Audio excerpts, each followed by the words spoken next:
Hi, Kwesi Millington here, speaker and coach, and today 5 presentation tips for students. Now, no matter what grade you're in, whether it's middle school, high school, or even if you're in college or university, if you're called on to give a presentation or a speech, these 5 tips will make them better.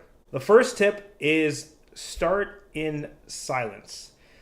A lot of times you'll see people walk up to the front of the room and it's almost as if they're in their first word before they even settle into place. That shows nervousness. It shows that you just want to get it over and done with.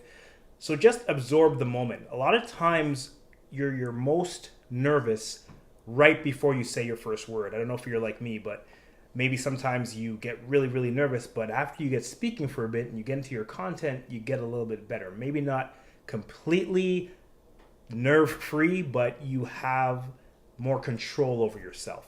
And you'll have that as you go through your speech, but it's best if you just start in silence and just take a minute, smile, look at your crowd, and then get into your content. Next, immediate engagement.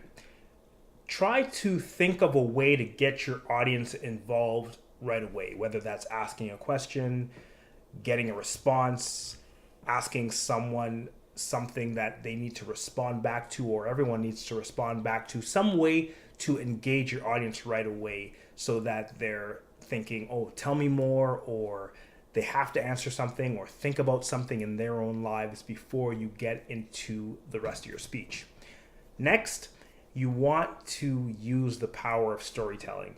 If you've seen my channel, you know that I'm big on storytelling, but you've probably heard it a lot of places now. Storytelling is key.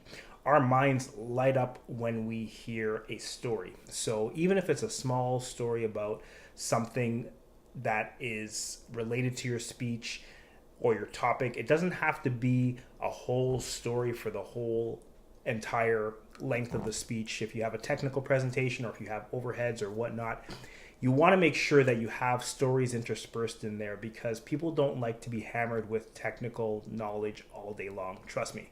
Have even some little stories, or what are short stories called vignettes, in your speech. It will make it entertaining for your audience. Next is your transitions.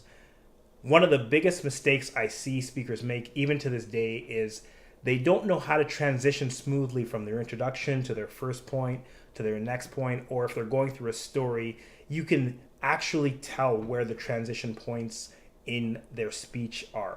So the test for you is to listen to yourself as you speak, or ask people after you've spoken, could you tell where my transitions were?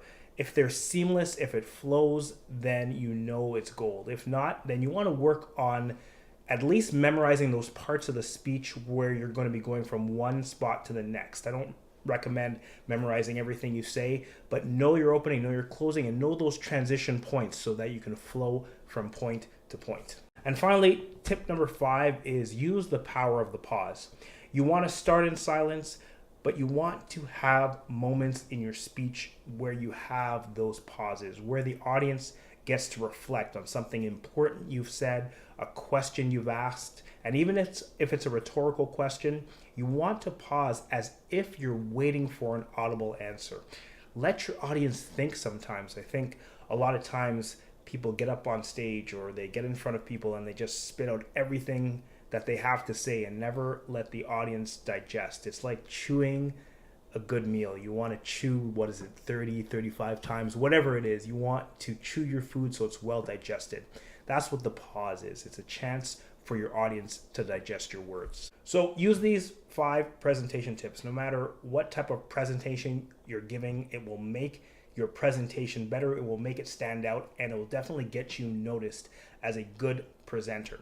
If you like these tips, please comment below. Let me know what you think, and let me know what experiences you've had presenting that may help other people as well.